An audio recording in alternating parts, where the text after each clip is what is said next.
Un moment de conscience. C'est l'instant conscient.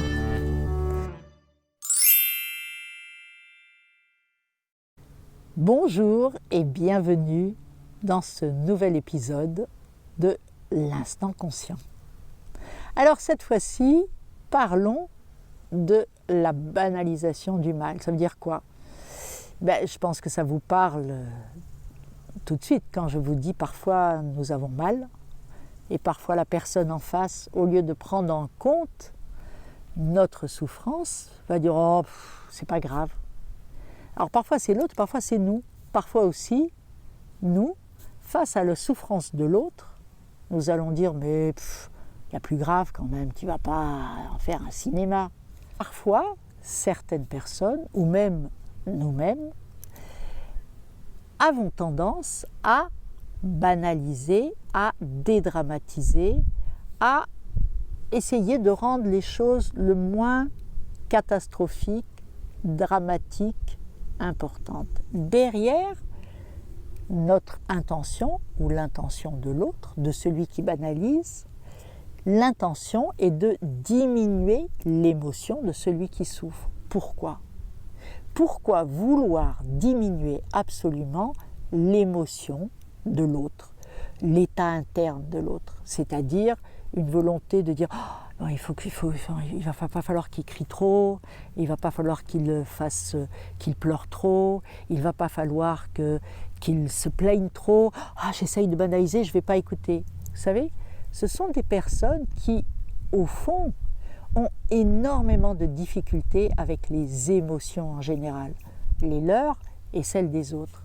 Ce sont aussi souvent des personnes qui ont vécu peut-être dans des familles où il y avait une personne qui avait des émotions compliquées et c'était trop difficile pour eux à gérer.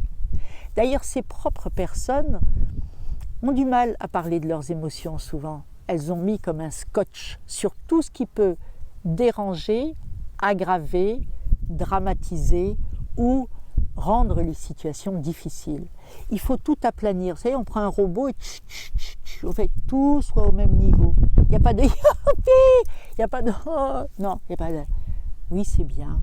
Oui, je suis ça. Mais pourquoi tu en fais un drame ? Mais pourquoi ? Oh, arrête de t'exciter là-dessus. Il faut que tout soit plat, comme la mer, comme le lac. Sauf que quand on banalise le mal chez l'autre, la souffrance, lorsqu'on veut en faire quelque chose de normal, de courant, qu'est-ce qui va se passer ? On est en train de créer un volcan chez l'autre.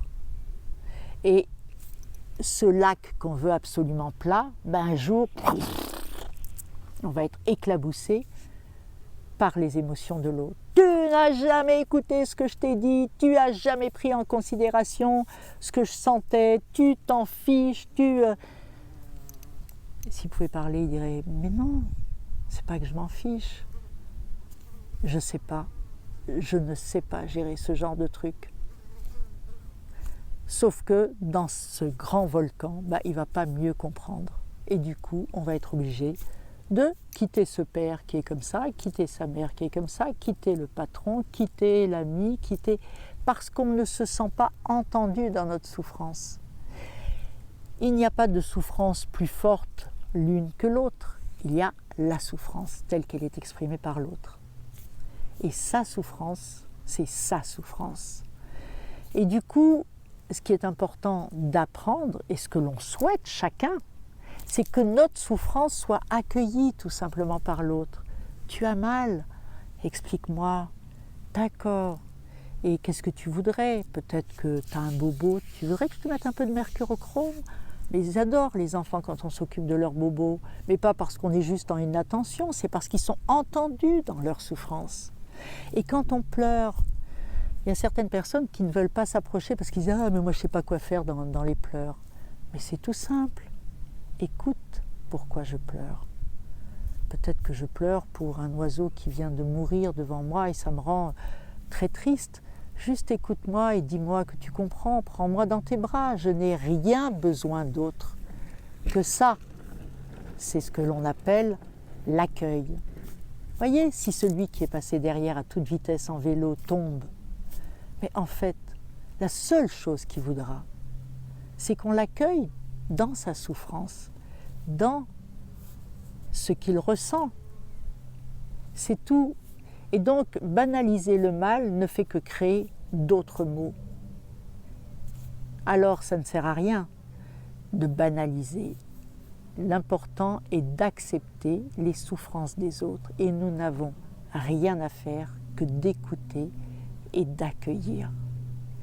Il est fondamental dans la vie de prendre les choses comme elles sont présentées par l'autre et pas d'essayer de tordre les choses pour qu'elles soient comme on voudrait qu'elles soient, parce qu'elles vont finir par devenir encore pire que ce qu'on avait au début. Je pense que vous voyez tout à fait de quoi je parle et j'espère que vous allez petit à petit pouvoir apprendre vous-même à accueillir votre propre souffrance et ne pas la rendre moins importante que la souffrance de l'autre. C'est le premier pas vers une prise en compte du mal. Je vous souhaite vraiment un bel accueil et une belle transformation de ces souffrances et de ces émotions. À tout bientôt.